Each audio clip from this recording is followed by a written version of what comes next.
Hi there, I'm Kelly and I am planning a round the world trip in about a year. So I'm starting early by doing a lot of research on backpacks. And one of the big things that I've struggled with is, as a female, there aren't a lot of options out there as far as carry-on size backpacks. Also, I have an extremely short torso. So short torso and longer legs, it was really hard to find backpacks that fit well, that I think will be comfortable on the road. So I did a lot of research, watched a lot of videos, which is why I'm making one, sort of sending that forward. And it came down to two backpacks for me as a short torsoed female. I'm also 5'4" and about 130 pounds, to give you some reference. So the two backpacks that were at the top for me were the Osprey Farpoint 40 in the small medium size, which is actually 38 liters, and then the REI Trail 40 also in a size small. So let's start with the Osprey. The Osprey is more of a classic traveler backpack. Digital nomad is the word that people use. So it doesn't have a lot of the same features as the REI, but it is a little bit more streamlined. So for example, on the outside, we have two water bottle pockets. I've heard, though, that these don't get a lot of use, but I envision maybe putting a wet swimsuit in there, flip-flops hanging out. And then the first pocket that we have here is one that cannot lock, but it's a smaller pocket.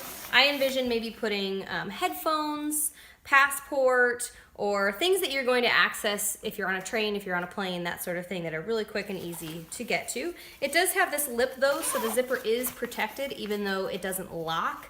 It has a lip right there. Then one zipper in, we have my favorite pocket, if I can find the zipper. There it is.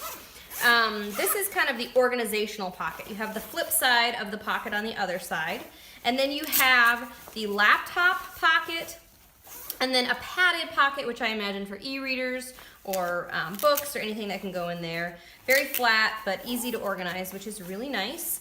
The other thing to note with this backpack is that the laptop holder is in the middle of the bag. And so my husband was looking at this bag, but opted against it because he'll be the one carrying the laptop. So for those of you that are having a heavy laptop, or something to consider that it is in the middle of the bag.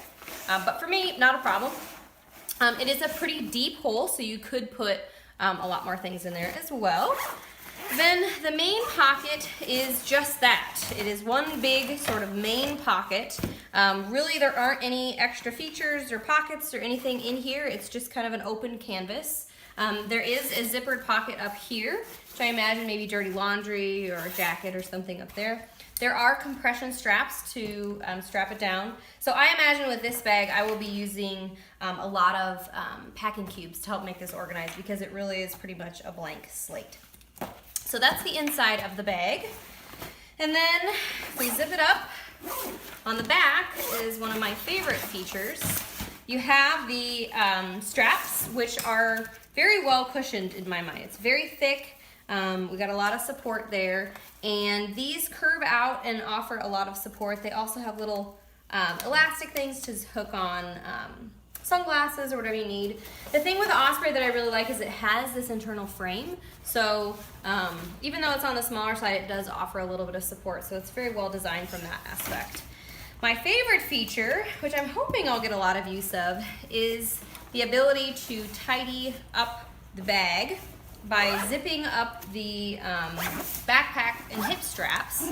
So if you are on a plane or a train, you can carry it by the side and easily flip it up. It also comes with a shoulder strap, so you can hook it on and essentially create a duffel bag to hold over your side. So that's really convenient. And then this zips, essentially folds under and adheres on the inside of the bag, which is really convenient. So overall, very impressed with this. I think it's missing a couple things. It's missing some hip pockets on the waist straps, which for me would have been a really fun feature. And then also the fact that these water bottle holders aren't really the most well used, I think is something that I would consider as two cons. But it does have these compression straps on the outside, which kind of keeps everything really protected if you're traveling and you're worried about your valuables and that sort of thing. So to contrast, I have the REI Trail 40, which has a lot more pockets and features, which I am very tempted by and love because I love that organization. At the bottom, it has a rain cover. I actually probably wouldn't bring this, and I would just use this as an extra storage pocket, which is really convenient. Across the front is a mesh pocket, which I imagine for wet swimsuits or maybe even dirty laundry or things like maps you could fold flat in there. And then at the top is another pocket, which I imagine this one for the things on the road pocket, passports, headphones, whatever you want, easily accessible when you're traveling. And then it opens up into one main pocket. The REI Trail has 4 zippers though, so the idea is that you could zip it up here, or you could open it from the side and gain access from the side. So that is a nice feature. And then you can open it, and it opens a little bit like a shovel, where you've got this big base at the bottom and it's open at the top. In here you have a awesome little compartment for maybe toiletries, that sort of thing. And then you have some pockets on the inside, which I really like. You've got a pocket here, and then you've got a compression strap, which does seem like it would be a little bit in the way, but maybe if you wanted to sort of organize things into 2 halves, that would be really convenient. So that's pretty nice. And then on the back are a couple things that I really like as well. So on the back, we've got our straps, our hip straps. There is a bladder in here for water. So if you are going out for a day hike or something and you wanted to have water with you, there is a system that you can do that. I probably would not utilize it. I would actually probably utilize it as like a secret pocket, putting documents or things in there that I wouldn't want people to get access to since it's so close to your back. There are also hip pockets, which I love. Such a great feature. Unfortunately not on the Osprey, but very easy and functional from that perspective.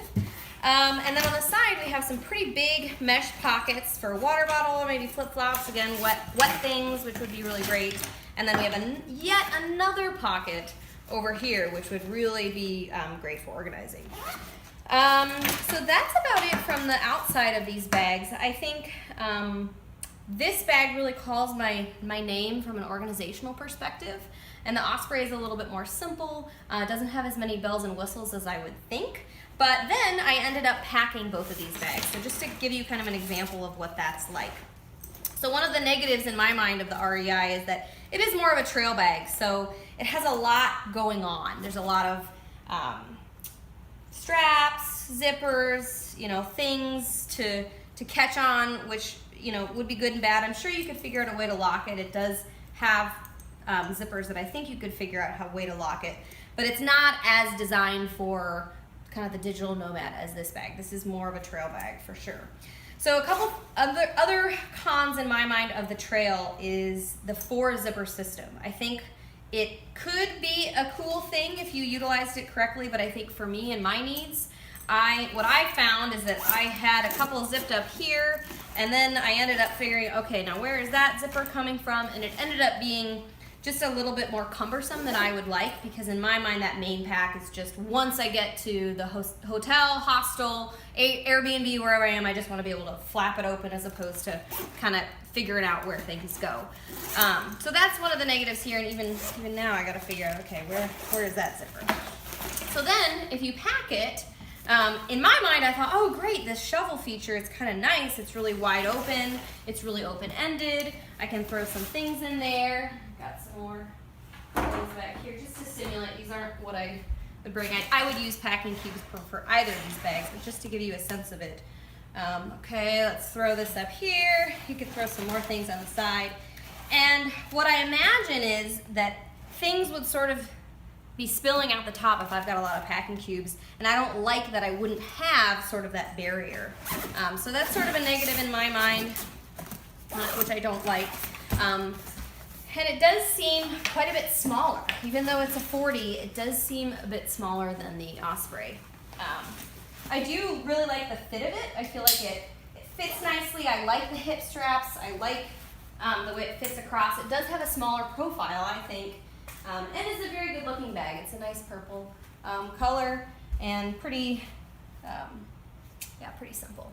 So to contrast that with the Osprey packing situation is just a little bit more straightforward. You have the nice sides here, so you can basically create a little bit of like a boat where you can kind of fill it up.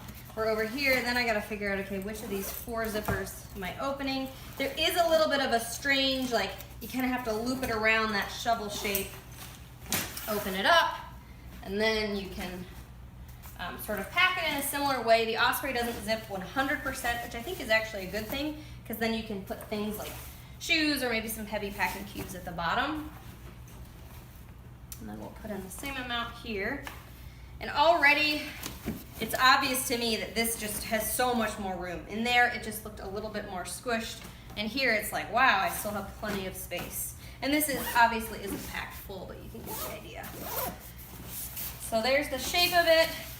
And then if I wanted to use this guy, I could, which is really nice. I imagine that most for being on airplanes and being able to just throw it up as opposed to having to deal with the straps. And I can't tell you how many times I've been on an airplane and someone has hit me with their bag or their strap.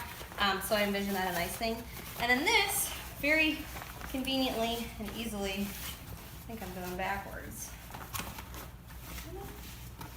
No, I'm not going the right way. So you just fold it in, pull things out, and you can strap that in to Velcro in the bottom. So that's really nice. And then on, I really like the look of the bag. Again, really good for short torsos. It's got the same idea here, where you can just put it on, functions the same way, and pulls on. So even from the look, it does look a little bit bigger, I think, than the REI Trail. But I also feel like it does have that extra room. It is maximum carry-on size, which was important to me. So I should be able to take it on no problem. And I've done a lot of reading online that people have had problems taking it on budget airlines and that sort of thing. I don't have personal experience since I haven't taken it out for a spin yet, but I have heard a lot of great things about this bag. So for me, ultimately I was very swayed by the pockets and the organization here. But what I'm going to end up doing is use the Osprey Farpoint and kind of create my own organization by using packing cubes and kind of come up with a system for that. So overall, I've made my choice, and hopefully this was helpful to you looking at bags for short torsoed ladies. Thank you.